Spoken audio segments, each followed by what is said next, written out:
a thought tonight concerning evolution. We've been belaboring the point that if it was by chance that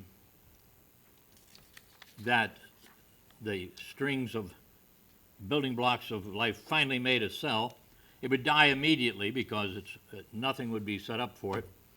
And today we want to look at barriers, buffers, and chemical pathways. I just want to emphasize that the life, even the simplest life, is incredibly complicated and had to be, it couldn't have developed that complication. It had to start with it. Is it comment? It's fragile. Yes, it's fragile.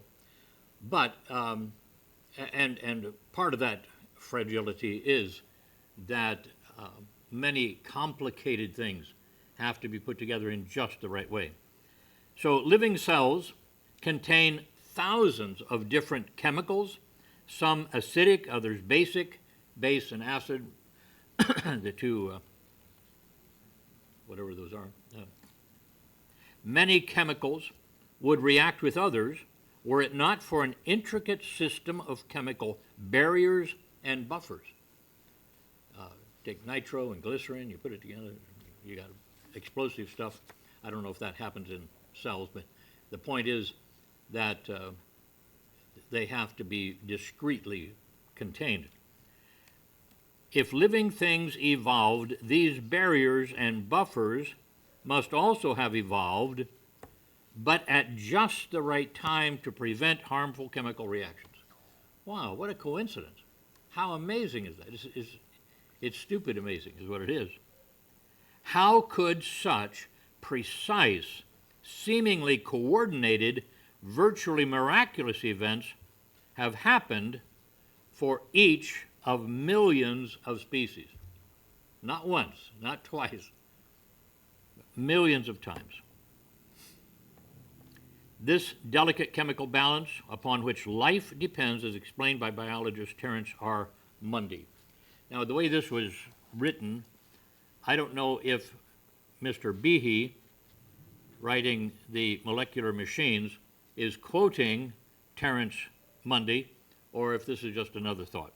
So I'll just leave that to you to figure out. But here's Behe talking about molecular machines.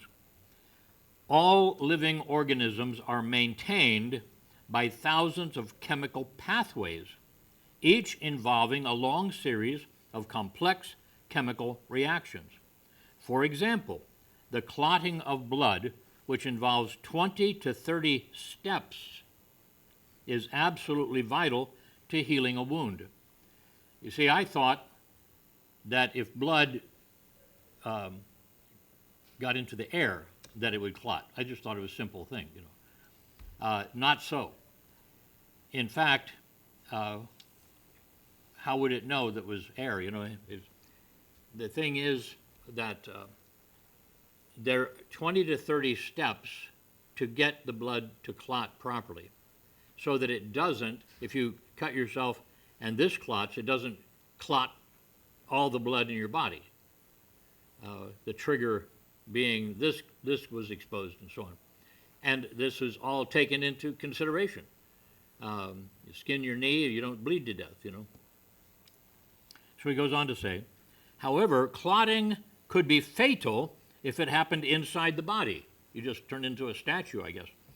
Omitting one of the many steps, inserting an unwanted step, or altering the timing of a step would probably cause death in any of the blood-carrying species.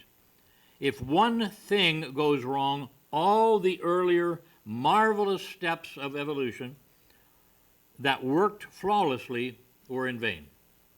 That thing would die. Evidently, and I love this, these complex pathways were created as an intricate, highly integrated system. This is how it began. There's no room for it to evolve because all the steps have to be there or we're dead.